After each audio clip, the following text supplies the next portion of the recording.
Good morning and welcome to our live talk program. This is Lloyd Grubb here, your host on Revive Reform Radio, doing our live talk program covering current events on this year Thursday morning, Rise and Shine. And this morning I'm looking at the topic, the need for foreigners who are hungry.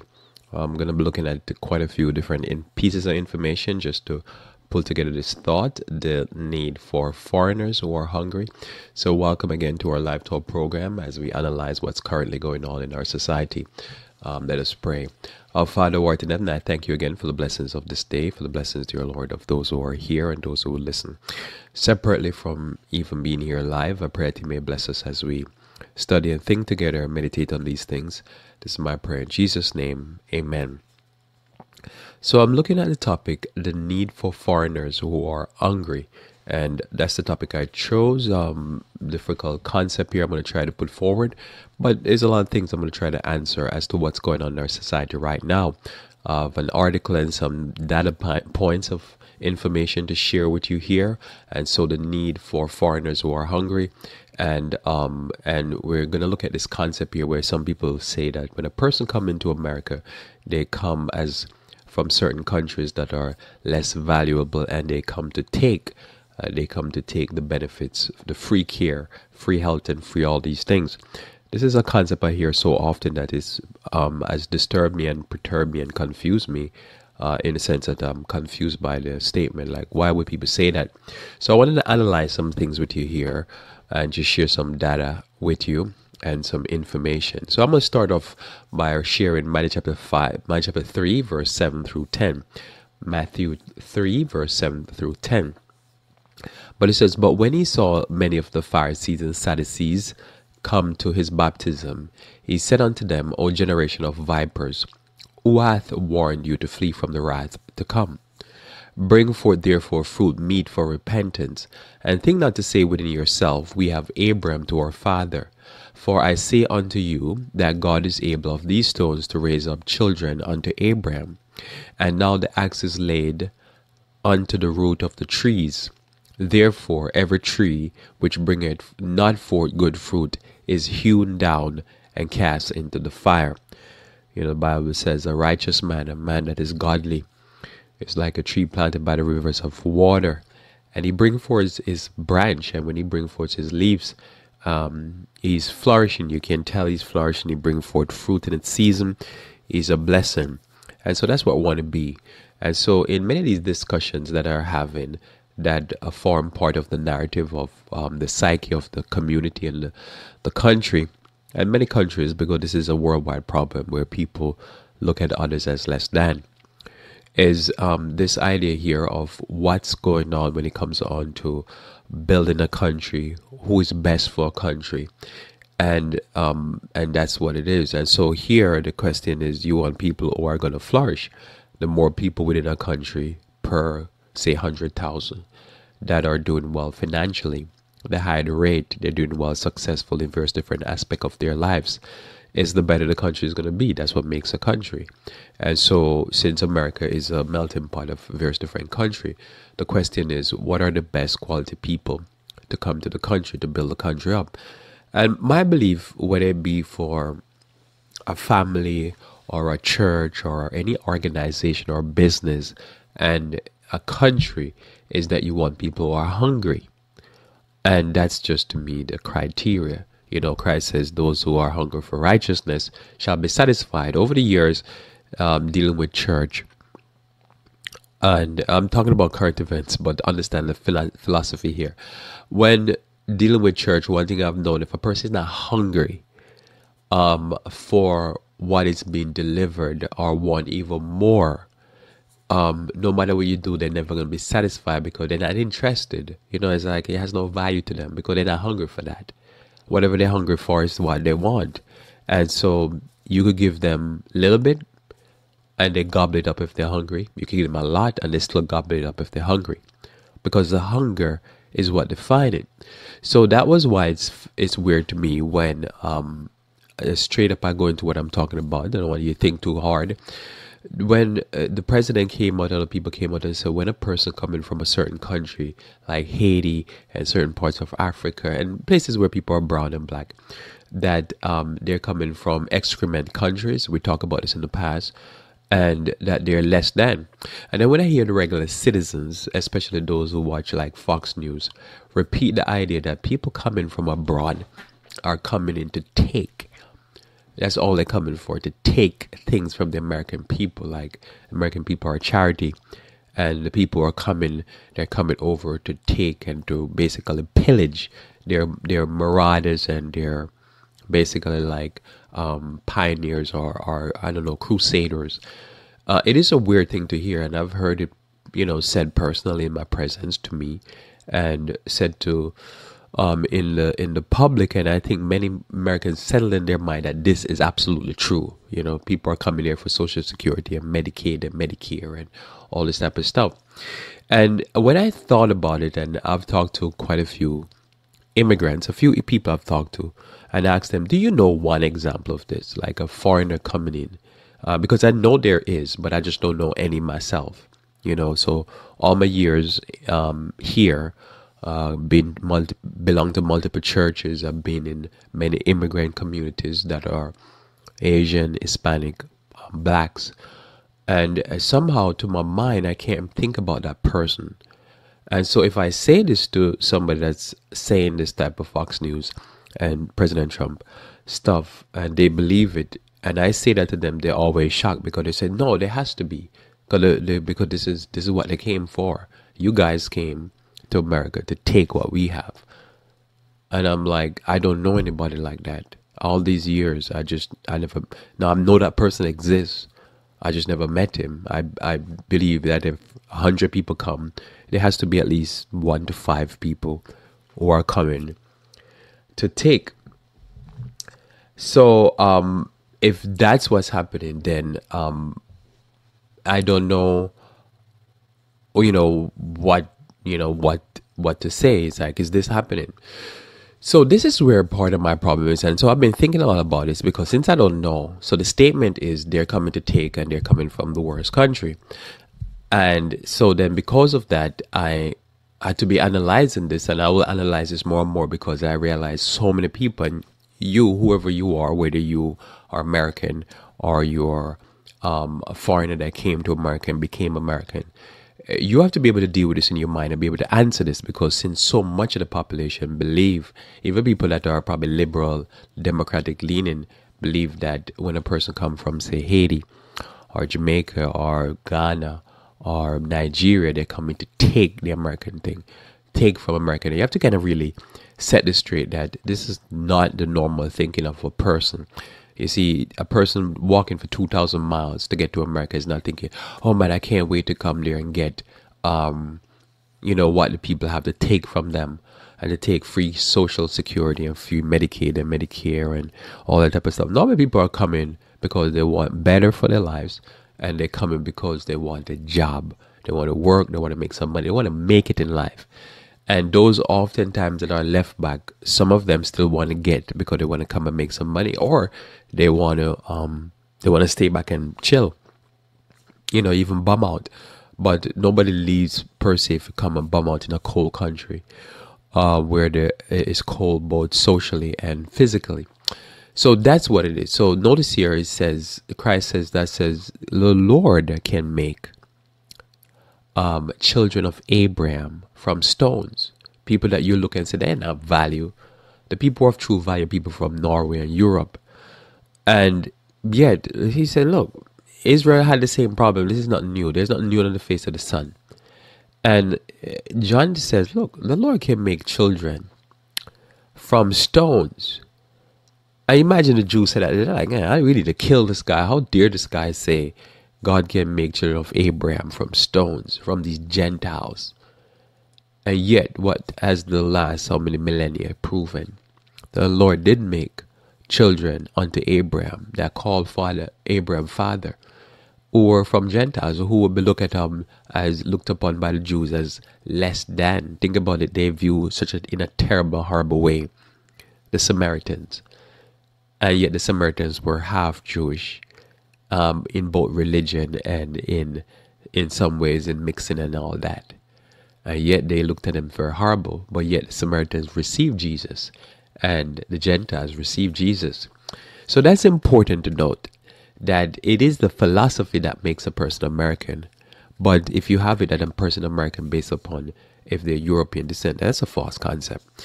And so it's important to note that the Jews rejected Christ and murdered him. But yet we read the Bible up until Revelation, all the writers were Jewish, so to speak.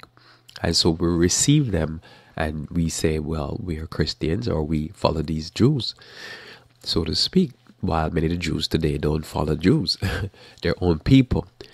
And that's the reality. It is, can God do something beautiful for people who are foreigners? So again, when you look at it, and it is probably shocking to some people if they hear this, that, you know, when you look at people who are foreigners, they're not coming. Their concept, I mean, because I was talking to somebody, I said to them, you really believe that at a teenager that I'm thinking to come to America, to take Medicaid and Social Security, to take, Section 8. Why would anybody think that? Nobody knows about those things. Those things are internal political issues and social construct that is not familiar to a foreigner. It is, if you don't have money, you don't have insurance or health care in foreign countries. The concepts are not taught in school. It's not like you're going to school and you're in the school and you're thinking, oh man, and some teacher started teaching that, what you need to do, go to America so you can become a welfare king or a welfare queen. Even if they said that to you, you wouldn't even understand what is that. Much as to think, I'm going there for that. You think America, you're thinking as a foreigner, you think I'm going to go there and go make it, because that's what people do. You watch TV, you watch Rag to Riches, and you think, I'm going to be one of the rich ones. I'm going to go make it, because that's what people go there to do. You watch the comedy movie. When I was young, it's starred by Eddie Murphy, Coming to America.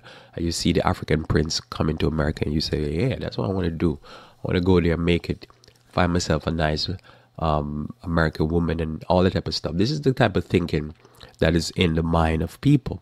They watch movies and they watch music videos and stuff like that, and that's what sells America. This other craziness about what's going on in the politics is foreign to most people. What they see America as is what the movie portray, and this is very serious what I'm saying. So it is very disgraceful and very actually disgusting when you hear people say this, because it's so far from the truth. Because the people I know, the people that I interact with, I know personally, whether it be my family members, whether it be people that I worship with and stuff like that. Many people have come here. The ones that I'm close with have done phenomenally. And the outcomes have been, some of it been head twisting and head spinning, where a person come up within 20-something years, they already have over $1 million worth of assets, and they were coming from nothing. And I know this personally, even my family. So how could somebody turn to me now and say that these people come and they come to take? And that's just not the truth. Actually, that's not the truth I know. So I don't know who they're talking about. And as I say, I've been around different parts of America, not all of America. So I'm not living amongst all the immigrants. I've not lived amongst people in California, but I've visited there, at least twice. I've been in other states, but I can't say I've been around every immigrant group. I've flown into Arizona, but I've never been there. But all of the immigrants bastion, I've been there. Except I've flown into Texas, but never been there. So Arizona and Texas is the only two places. I don't know what they're talking about. It is just wicked and strange to me, the type of things that they say. So here I'm going to share with you. I'm going to run on after I said all that. So I'm at my 14-minute mark here. So I'm going to go with my first article. This is a pull on. It carries over from yesterday, and it will link. You'll see how it links. This time now, it's the same thing. You remember yesterday I was talking about death by despair. Now, USA Today picked it up midnight last night and run this article midnight. I think they did 1 minute past midnight, so it would come up as today's date.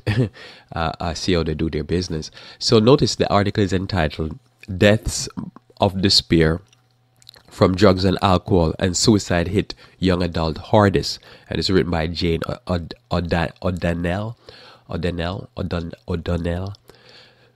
So here, this written by Janie. So this is important. So I'm going to tell you upfront what is coming out from this article. So yesterday they talked about death by despair, and it was done by one group, one nonprofit group. Now this other piece here is coming out from analyzing the Center for Disease Control and Prevention data. And what is fascinating about this one, if you think about yesterday, add this data point to yesterday, is that the people who are dying are people who are millennials. So these are younger people, but young adults. They're dying at a higher rate. And this will explain a little bit why my topic for today is the need for foreigners who are hungry. Notice I don't say the need for foreigners, period. I'm just saying the need for foreigners who are hungry. Because we have a problem going on right now, and it's illustrated in this article. So this article is saying that most of the people who are dying in high rates from suicide, drugs, and alcohol are actually young adults. And those are the people that were supposed to replace the massive retiring baby boomer workforce. And yet they're not replacing them. What they're doing, they're dying at higher rates than everybody else, every other group. And if they're dying at high rates, and the birth rate of those millennials and the generation before them, and then the baby boomers are very low, then you're it is a problem being created independent of any of us. And so how do you replace that workforce? Do you replace that workforce much actually with either do what they're trying to do, like in Alabama and some of those places, which is to ban abortion, or you have to deal with immigrants. But the people who are coming in, immigration-wise, in big numbers, are not people from countries like Norway. I'm going to show you why in a second. Because those countries, the life is, you're probably better to go to those countries than to come here. So that's where part of the problem is. So here I'm going to read this article now, and you'll see how all of this ties up. So young adults were more likely than any other age group to die from drugs, alcohol, and suicide over the past decade, underscoring the despair millennial face and the pressure on the healthcare system to respond to a crisis that shows little sign of abating. So I'll pause there. So as they go through the article, they will say it's a despair debt. But the article will also point out that many young people got onto drugs because of fun. And it turned to despair. Remember who had woes I'd covered yesterday, who had babbling, who had wounds without cause. People who are stuck in drugs. So the drugs create the despair. But when they started, it was like, yeah, man, let's hit some of that bong and have some fun. And then the bongs start hitting them over the head. Because you read in the article here, it says drug-related deaths among 18 to 34 years old people soared to 108% between 2007 and 2017, while alcohol deaths were up 69% and suicide increased 35%. So 108, 69, 35, all increase across the board.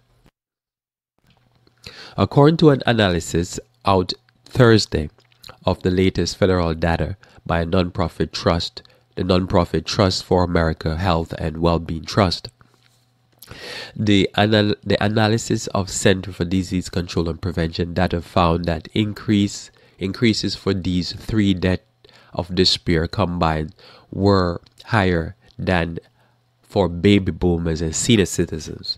So their rate of increase, pardon me again, I'm going to have a pause there from this article. The rate of increase has increased faster. So I want you to think about what's going on. A quick analysis in your brain. The baby boomers are retiring at massive rates. So no matter how much jobs you had, you have to start kind of like think that they should publish how many people retiring and then how many new jobs are added. Because the new jobs are added are almost nothing in comparison to the amount. 500,000, I think, a month baby boomers are going into retirement. But then you have a new problem. The young people now who are supposed to be starting out their career in life between the ages of 18 to 34 are dying at higher rates than the baby boomers and senior citizens. So people, wait long time retire, and people now enter into retirement age. So that creates a problem because the replacement is not coming, because the replacement are dying off and faster rate than people who are still. Imagine young people are dying faster than the baby boomers and the senior citizens. All right, so see that problem coming. So this is why I say the need for foreigners who are hungry, not just foreigners, but ones who are hungry. At least that's what I would want. The millennial generation is typically defined as people that were born between 1981 and 1996. So are 23 to 38 years old. Although some definition includes people who were born in 2000, so that would put them at 19. They make up about a third of the workforce and the military. So 1 out of every 3 person in the workforce and the military. And I'll pause here again. So when you think about the problem there, because I think it was in Tennessee, the number is for every 1 person that died of opioid, another 200, and I think 56 people were on the opiates. And if you ever dealt with a person who was lit on opiate, they're floating. That's an epidemic. The epidemic is larger than the death rate because the amount of people who are not dying is the bigger number, and the amount of young people who are on the drugs. So their ability, so if they take a 1/3 of 1 out of every 3 person in the workforce are them, and a high percentage of them are on opiates, or they're on cocaine, or marijuana, or alcohol, or a whole bunch of other stuff at high rates, well, their functionality in the work product is going to be very low if they can maintain a job. As we'll see, this article will show that even maintaining a job become a problem. And this was a problem that I think most people didn't even see 5 years ago. Now where the numbers are coming in, and the numbers are not pretty. So remember, they make up a third of the workforce and the military. They're the fighting men and women, and I would assume, and the police force, and the teachers, and the everything.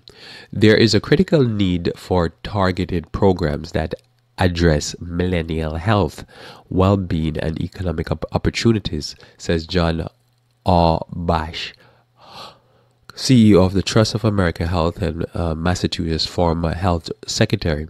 He cites burdensome level of education debt, the cost of housing, the challenge of building career during the Great Recession, and the opioid crisis. Many millennials are also parents of young children, and their alcohol and drug misuse and poor mental health often has serious impacts on the multiple generations of their family.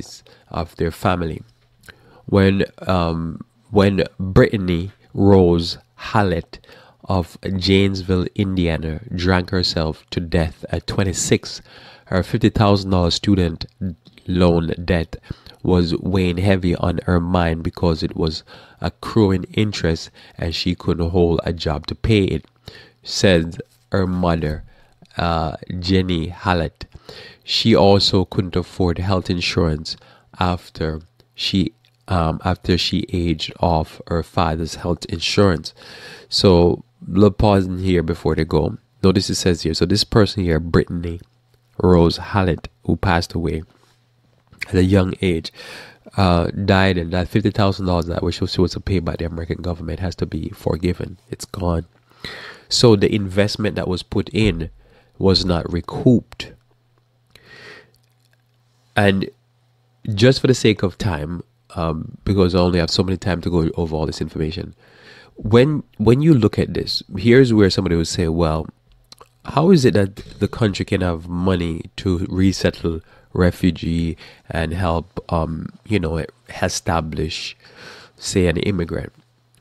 Well, here's the thing. To a certain degree, some immigrant don't cost the country anything. Refugees normally cost because they have to be housed and stuff like that. They don't have to fend for themselves to make it, so to speak. They don't have to hit the ground running.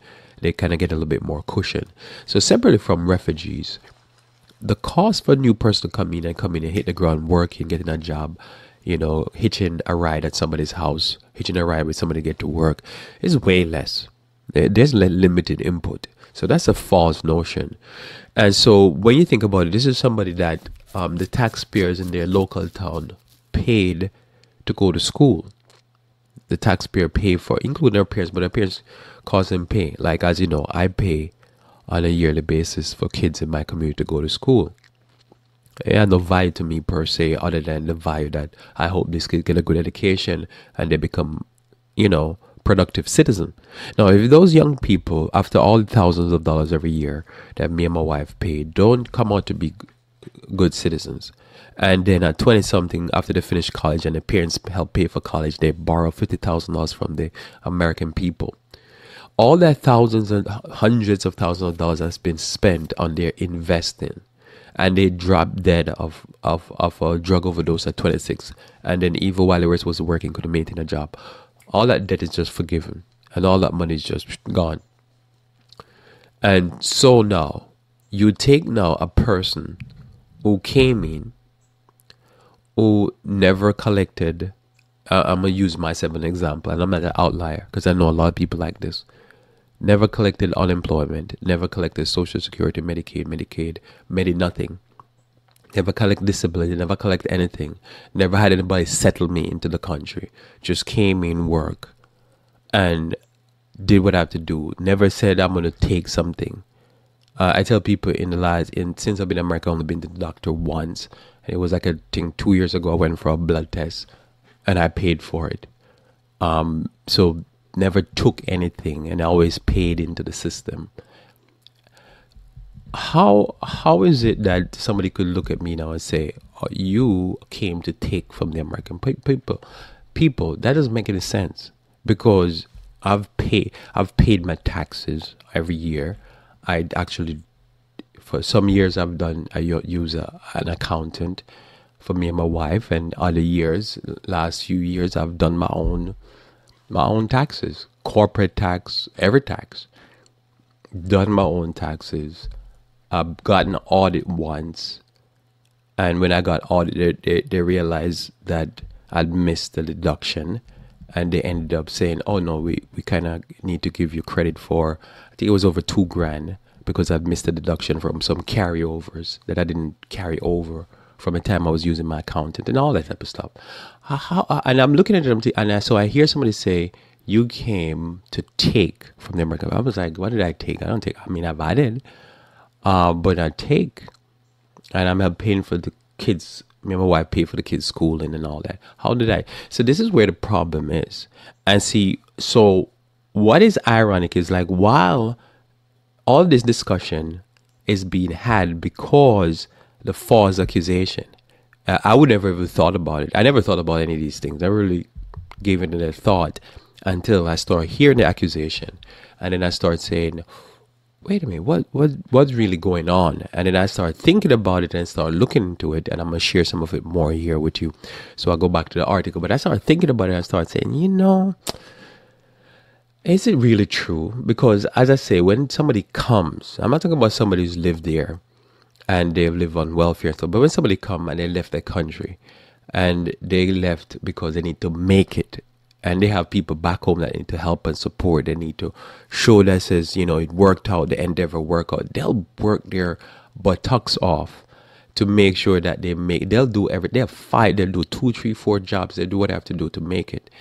And I think most people don't understand that there's a difference between a person who's been here forever, and their parents were one slave and whatever, and they believe that they could just bum out. I understand that. That's part of what happened. But you cannot put in category of people who, all these Indian doctors, all these Filipino and Jamaican nurse, all these Jamaican math teachers, all these Nigerian doctors. And so you can't say these people came here to take from America. They came in because they were hungry. They didn't even think about anything like that. That's an American thinking and thought. They came here with no concept of that. They came here because, look, I need to make it. I mean, make some money. So I don't know. Because you read in here, she couldn't see a way out, so she drank more to not feel, as she called it. So she didn't want to feel. So she drank more. Notice here, this is a different mindset. You have student loan of $50,000 and you're gonna drink more. Other people like, man, I'm getting out of here. I'm gonna go somewhere. I'm gonna make money. I'm gonna move to DC, or I'm gonna move to Jersey or California. I'm gonna make some money. It's a different thinking. Notice here, Dennis Hubb, Executive Director of Washington, D.C. Mental Health Service nonprofit agency, McClendon Center, say that the disconnect between mental health and addiction service hurts patients who often have dual diagnosis. People start doing drugs and alcohol because it's fun. And it's fun until it isn't anymore. And at that point, it is usually too late to stop. When they become adults, they have to have a job and they have to play roles in their lives, and they never really grow into those roles. So notice here, he's saying this is not my opinion. No, this is my opinion also, but it's good to hear from other people, how people see it this way. When you're in your teens, you're thinking fun. And so drugs and marijuana is going to destroy you, but you'll take the marijuana because, great, it's going to be fun. And then now that things start to mess you up and slow you down and make you an addict. It ain't no fun anymore. You can't function. You can't be a mother or dad or father. You can't function in your job. And now it's a problem. So there's a lot what's going on. This fun mentality. Treating addiction and mental health, when she had insurance. So, okay, treating addiction and mental health separately increase the time it takes to get treatment and reduce the chance for it to work. When people are ready for treatment, you have to get them into treatment right now. You can't wait. When she had insurance, Brittany Hallett had to be reevaluated by a counselor every time she saw treatment to see if she qualified for outpatient treatment. By the time she would become eligible, Brittany would change her mind. The Trust of American Health and Wellbeing Trust Study, which is weird, Trust Study, comes as another report out this week found Post-Affordable Care Act gains in coverage for treatment for addiction and other health problems has stalled and even eroded in some states.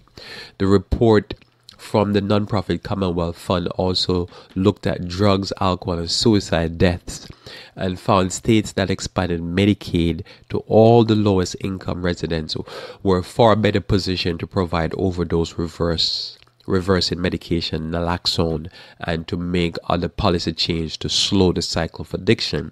These include West Virginia use of Medicaid to cover costs of treatment for babies born addicted. Addiction and mental health treatment, and I might pause and say that this is what I was talking about yesterday. That's the article I was covering. Addiction and mental health treatment requires a comprehensive approach that includes public health education, treatment of people who are incarcerated, and training of emergency medical technicians and doctors.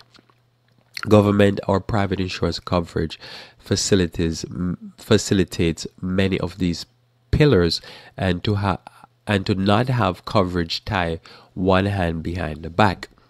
The Affordable ACA, the Affordable Care Act, covers mental health and addiction services, although some of the plans the Trump administration exempted from the health law may not. Ohio doctors, Ohio again, they're so special. Ohio doctors charge. Oh, sorry. So I stopped there. I was going to read something else. I didn't see my break. So notice there that they've been trying to defund. So the Affordable Care Act has helped quite a few people get some life-saving drugs and treatment and what you call this, counseling and all that. So they're trying to change it and repeal it and destroy it. And the places they're trying to do the best to destroy anything to help people who are in these type of throes of drug addiction and stuff like that are actually in the states that voted for Trump. So, sometimes you don't want them to succeed because they're going to hurt more people. but in a way, something you want them to succeed, to make them run the experiment to show that the people who vote for them you shouldn't have, because he's going to kill you. So when you look at this despair death and you look at what's happening, where if you look at the number, if you go to the article, it's worth looking at. For one reason, it's worth looking at this article because you're going to see now that for all categories except for, I think, for the three categories: suicide, alcohol, drugs, that people between 18 to 34, 35, 18 to 34 young adults are dying at highest rates. They're outdoing baby boomers in all these categories and senior citizens for suicide, drugs, and alcohol. So they're partying and they're depressed and they're killing themselves.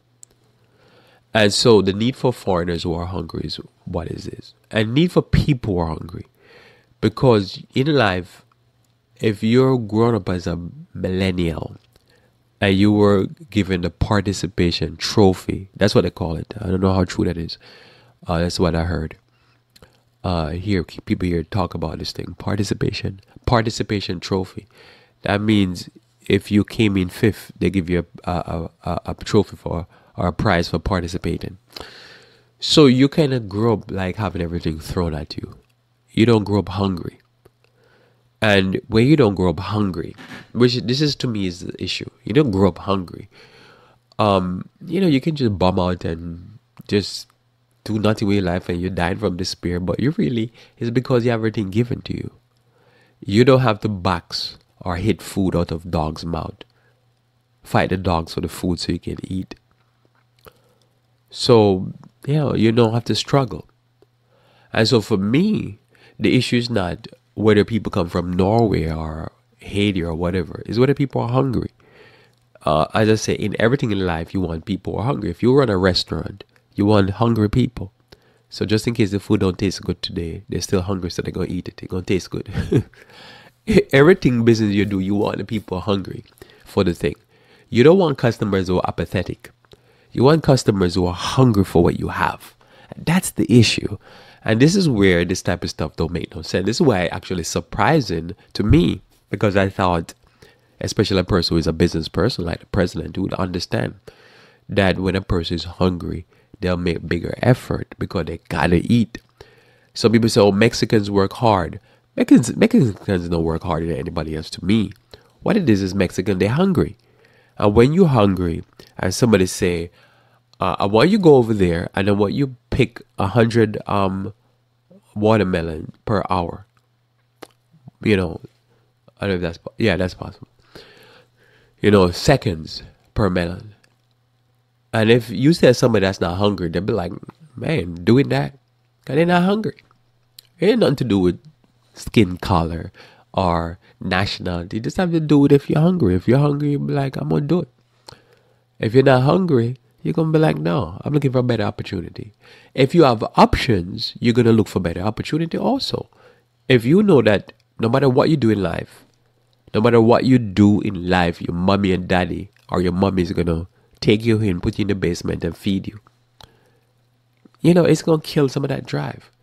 But when you're a foreigner and you know that if you fail, you're on your own, it can motivate you to become sober.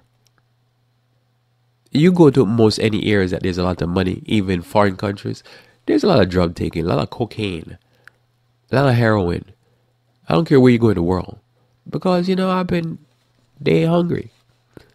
But if you have no fallback plan, you get hungry, you'll figure it out. Because I have no mommy, I have no daddy, I have nobody to fall back on. If I don't work, I don't eat. If I don't come up with something, even a person could do crime because they're hungry. They could scam because they're hungry. Because they'll be like, man, I gotta survive. And that's just the reality. And so to me, this is where the kind of, racist talk and, one nation is better than the other nation talk is this foolishness, it's idiocy. And the reason why, because what it is you could get a person who could do phenomenal within a few years of being American, because for them, they're thinking about it and saying, man, I just escaped from fighting the pigs for food. Because I was like the prodigal son, I was taking it. You think his prodigal son was just converted? You know, people forget. Prodigal son is not necessarily a conversion. Prodigal son is that he was looking at the pigs and looking at what they're eating and saying, man, these pigs have it better than me. And he said, man, I know where I can go and get it better. I hope my father can receive me. I'm going home. That's what it is. When you get to a point where, man, you're hungry, you'll be like, what you want? You know, look, I see a job that somebody does. Talking about hard jobs. There's a job that I see this person do. And he has to put on a suit, right? I don't know if it's multiple people, but he has to put on a diving suit that he's totally covered in. A diving suit, and he has a air hose to him, and he has to dive down into the sewage vats and make sure clear the air that the sewage flow into. So just in case it get clogged up. And he has to go, something like that. He has to go down in it and dive in all that sewage, like a sewage treatment plant for like a town or a city. And he has to dive into it and go into it. And then they have to spray him down and wash him down. And he has to come back out of the suit. But his job is to dive into poop.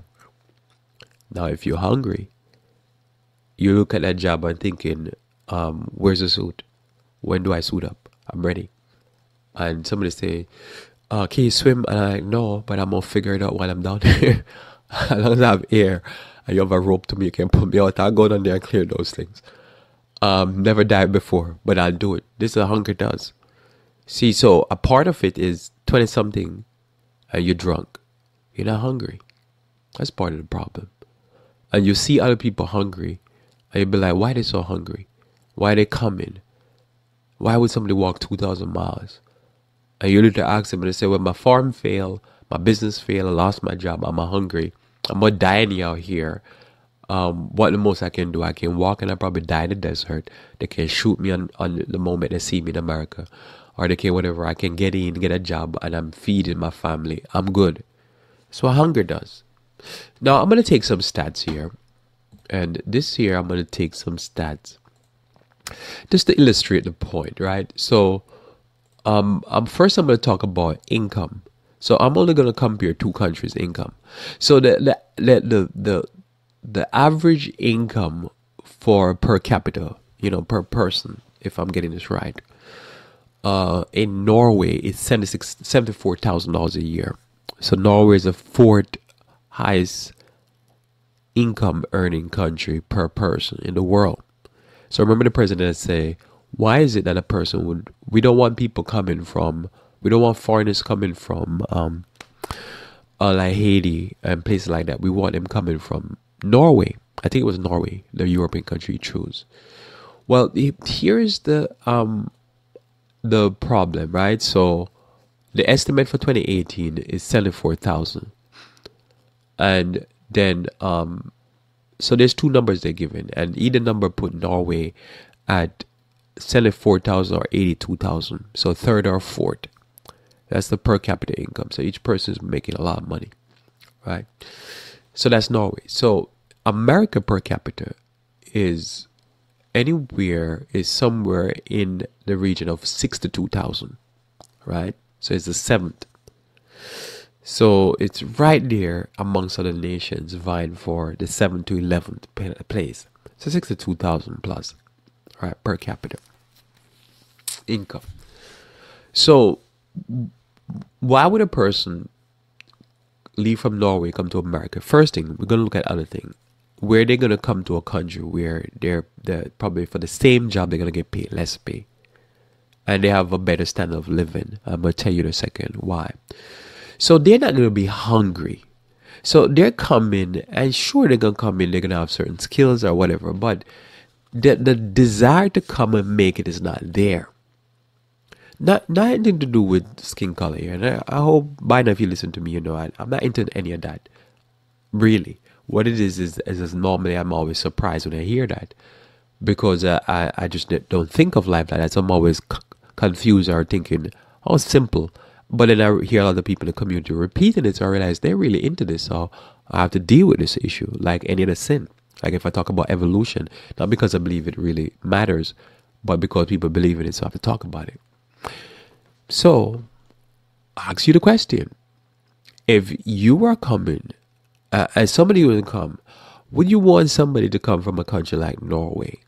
Or you want somebody to come from a country like Haiti, where they're starving over there in some places? I would think you want a person to come from a country who they say, I'll never live like that again. I work 5 jobs before I live how I was living in Haiti. That to me is the person you want. And somebody say, what if Haiti was a white country and they were having the same experience, they were starving? Would you want them? I would say, yeah. Just like what happened with the Irish from Ireland. They had the potato blight. I think that's what it was. That's a country. And they were literally starving. And as you know, today they say about 10% of the American population are Irish descent. That's the type of people you want. You don't want people from Britain, per se, because they're not starving. You want a place where the person come and they say, man, I'll never go through that again. Not only I'm going to go potato, I'm going to go sweet potato, I'm going to go corn, I'm going to go a whole bunch of stuff. That means if one thing fails, I have something else. This is what you want. It doesn't matter the country, matter how hungry the person is. Because that person is going to do whatever they can to make sure that they have a problem with poverty. See, the person who is satisfied, this is the hardest thing to you can't even train this. I don't know how you get this. The person who is satisfied to collect welfare and is not truly a welfare recipient is not hungry. And that had nothing to do with skin color. It just, had nothing to do with a person if it's Asian or Hispanic or Middle Eastern or black or whatever. The person is just not hungry. So to me, if I was running the show, I would be like, tell me the story. If the person can't give me a story that they're hungry, I don't want them in there. So somebody said, what if they're qualified? Don't you hear what I'm saying? I know people personally, even my family, or in, I would say, the top 5 and top 1%. I know people who I go to church with, I worship with over the years and worship currently, who are doing phenomenal. And the one criteria was their level of education, but it was how hungry they were and what their work ethic. That's it. If you're in 20-something years of being in America, you have $1 million worth of asset. You're running a business. You're doing this. You're doing that. That's a level of hunger, and you don't have a high school degree or a high school diploma or whatever you call it. You don't have an associate or whatever, and you have people who have a master's, PhD, and you are doing phenomenally better than them. That has nothing to do with degree. The lettering has nothing to do with it. It has to do with hunger. As a matter of fact, I remember reading Ellen G. White and she talks about this concept. She says simply, it's not so much that the Lord would not prefer to use a sharp tool, a person that's very bright. It's that the person can't be used by God. So God often has to turn to people who are less educated. See, a secular infidel or skeptic will say, hey, look, most of Christ's disciples were fishermen. The majority of them were fishermen. The probably brightest person in Christ's ministry was Judas. You think about that.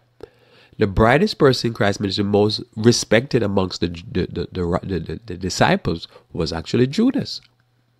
He seemed to be an accountant. And yet he was the one that failed the most miserable. And the ones that were more prominent were actually fishermen. So that's the question. The question is it that says Christ was just an ignorer and he just only people that would respond to him was ignored? No.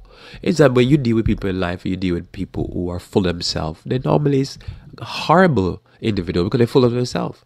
And it doesn't matter if it's a poor person full of themselves. As long as a person full of themselves, it's just they're just difficult to deal with. And it's difficult for God to deal with them too. Because they're not humble. And it's the same thing when it comes on to just about any other aspect of life. When a person is hungry, that changes the criteria. So somebody say, well, what about these Indian doctors? Some of them come in and, they're high rolling within a few years. And I'm like, yeah, but again, they're hungry. It doesn't matter lettered or not lettered. It matters if the person is hungry. Because that person is hungry and they'll do whatever it takes to make it. So to make sure they're not living in poverty. That has nothing to do with skin color or country of ethnic. It has just to do with personality. You could find a person in the hood decide that if I have to rap, If I have to dance, if I have to whatever, I'm gonna make it on the hood. And you can find out 100% in the hood and they'll be like, I couldn't care less. I just bum out every day. It's all to do with the hunger of the person. That's the problem. So when you have a young person who have a 4-year degree and don't want to work, they just want to get up every day and smoke weed, they're just not hungry. Because you can detox off cold turkey off about any drugs, I believe, if you decide I want to do something in my life. But some people, they just want to come up with an excuse, create sickness, create mental health problem, create all kind of stuff so they can get up every day and shoot the breeze and smoke weed. How you going to fix that? And how you going to blame the failure of America? That's the thing what I hate about that. They're trying to blame the failure of America and all the things, the obesity rate, the drug epidemic, the alcohol on foreigners. I say foreigners are taking our country. All the wars and the multi-trillion dollars that have been added to the deficit, they try to say, oh no, it's because of Mexicans. So for that reason, I want to analyze this also, because as I say, I really believe that the need for foreigners who are hungry is what's happening. So most essentially, Norway. So first I'm going to look at Norway number. So here's the number for Norway now. So what I'm looking at here, I'm going to look at all the criteria, but this is the crime stats on countries. You can go online and just search crime stats, compare crime stats for one country to another. All right. So first I'm going to compare Norway to America. Then I'm going to compare Mexico to America. And I'm going to be fair and compare Jamaican crime stat to America. And I'm going to show you how even a crime stat could send you hungry people. So notice here, age of criminal responsibility is 15. Sorry, not 15. Is ranked at 8 and America is ranked at 58. Crime level. So crime level 87, you say compares our Norway to America. Norway is 29.99 and America is 55.87. So America is 87% higher crime rate than Norway. Drugs rank about 4% of the society use drugs in Norway. So Norway, although they have a lot of money, high rate of drug use is 4.4%. America has 13.7%. So Americans use drugs 3 times more than Norwegians, and they're ranked number 1. So America is the number 1 country for drug use. All right. So again, just give you an idea. Opiate use, Norway is ranked 0.4% and America is ranked 0.57%. So more opiate use. Murder rate in Norway is 0.6 in comparison to 5 in America. And I think police officers per 100,000 citizens, Norway is ranked 233. America is ranked 243. Rape rate, which is why I came here. I just came for the rape numbers because the president says Mexicans just are rapists. So rape rate, 19.2 is ranked, I think, per 100,000 people. America is ranked 27.3. So America has a higher rape rate than Norway, but Norway is 15th in the world. So Norway is one of the top countries for people raping each other. But America is 9th, so now there's more rape in America. So obviously there's 8 more countries that a woman is more likely to be raped than in America. Total crime, 333,000 America has.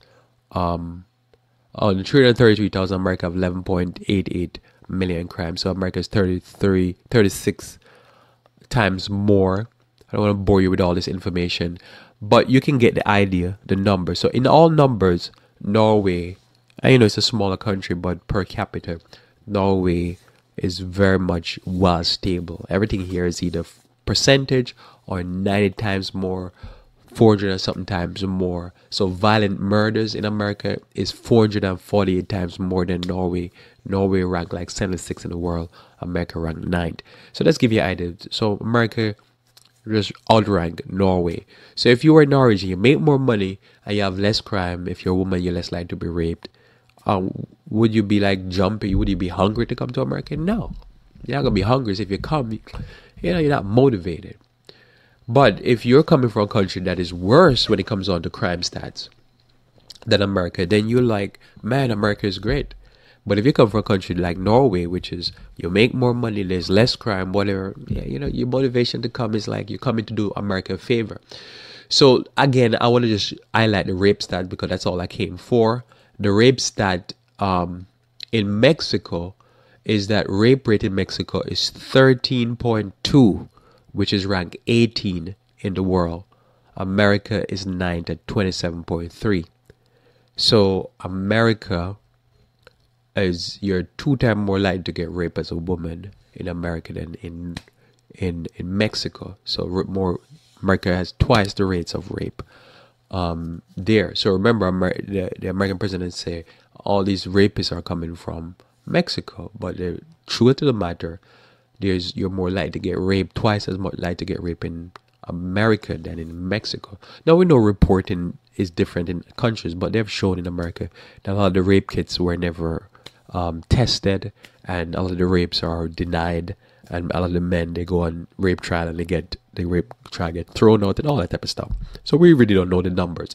But it's important to note also that the president himself has been, as they say, when he ran the beauty pageant, he would storm into the room with a woman half naked. He would grope women, and he confessed to groping women. He just changed wives and all that type of stuff. So he's not a real person. To me, after all the president talk about raping people and being a rapist and all that, he should not have been a person to talk that. So I'm just saying, if you look at the number, but in some cases you find that, the one case that Mexico seemed to outrank America is in murder rates. Now, the murder by firearm is higher in America. America is 33% higher to be shot. I guess you're probably more likely to be stabbed. But the murder rate in Mexico is 3 times higher. So I guess they're killing people with machete and all this type of stuff. Violent crimes in Mexico is ranked 40th, and America is ranked 6 times higher at the number 1. So violent crimes in general is just higher in America. So there's many cases where, as I say, there's more murders per se in Mexico. I guess they're using not guns. But in general, we take all the crimes, armed robbery and stuff like that, it seems to be very high in America. So a lot of the kind of information there, but one thing is synonymous in America, in Mexico, it seems to be they have a higher rate of crimes that are associated with poverty. So that's very important. So when you look at this, you look at these numbers, and as I say, same thing, you go to Jamaica. If you look at the Jamaican number, the rape is 24.4. America is 27.3. So you're just as likely to get raped in Jamaica as it is you to get raped in America. So that was a number I came for, because I was just saying where the rape is coming from, and you find America is one of the top raping countries, and you see that murder rate in Jamaica is off the chart, very high. Police, lots of police there, more police there per capita per person, and it's not working. So you look at these crime stats and you quickly realize that drug use in Jamaica is 9.9. In America is 13.7. So if you ask the average person, hey, what do you think about Jamaica? A lot of people in Jamaica use drugs. And they'll say yes. And then the number here is almost 10% of the country use drugs. In America, illegal drugs we're talking about. In America, it's 13.7. Almost 14% of the country use drugs. So it's higher even in America. So, it's something you can have an assumption about a country that's not really true. Drugs is used in Jamaica, but not at the rate. When I was growing up, I always knew it was not at the rate that people thought. And, a lot of the country does not use drugs, especially marijuana. Marijuana for years in Jamaica was frowned upon, and you'd be arrested if you caught public smoking weed. Yeah, I remember guys would run when they see the police because they had a puff of smoke coming from them, and they saw it. Police would actually abuse them. So I say all of that to say that I'm out of time, and that's the only problem with this, because I couldn't get to where I want to get to fully. But I just say this. So when we look at all these numbers and we look at whatever, one thing I can say is that when you're hungry, that's what changes. And for what I know, the people I know personally, and I know if you've what they do financially, the foreigners that came here, they came here because they were hungry. I don't care if they're Indian, they're Jamaican, they're Mexican, they're from Ecuador, from Dominican Republic, from Trinidad, from Nigeria, from Kenya, Ghana, European countries, Pakistan.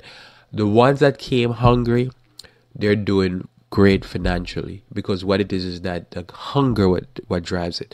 And it's the same thing we run into a person who is a white American or a black American, and if they're hungry, they're going to do better than the average citizen in their similar situation. Even if they're better, they have degree behind their name. Because why they're going to do better is not because who they are or the color of the skin or the degree they have. They're going to do better because they're hungry. The hunger, to me, is what makes the difference. And even with ministry or church, I see the same thing. When you're hungry, you'll do what others won't do. You'll fight harder because you decide, I'm going to make it. And that's the same thing spiritually. When you're hungry, you're going to pray, you're going to study, you're going to do everything you can to make it because you believe. That's the difference. The rest of it, it's just nonsense to try to make other people look bad and blame the obesity and the crime and the drug rate in America on foreigners. This is just like what Adolf Hitler did. He did that to stigmatize the Jews so he can abuse the Jews. Don't fall for it. I don't believe it. I believe that when you're hungry, no matter where you're from, you'll do better. That's just life. Even in business, everything, you'll do better because you're hungry. You want it. You'll fight for it. Let us pray. Our Father who art in heaven, we pray, dear Lord, that you may implant by thy Holy Spirit a desire, dear Lord, to be saved, that you may give us a hunger and thirsting for righteousness. And we believe, dear Lord, that when you do this and we respond to this drive, this inspiration from the Spirit, that you will grant us the blessing that we so in need of. Bless us, dear Lord. Fill us with thy Spirit for Christ's sake. Amen. Thanks for being with me here on Revive Reform Radio. Looking forward to talking to you again tomorrow morning, where we should talk about wisdom for living. Until then, I pray that you may continue to walk with the King.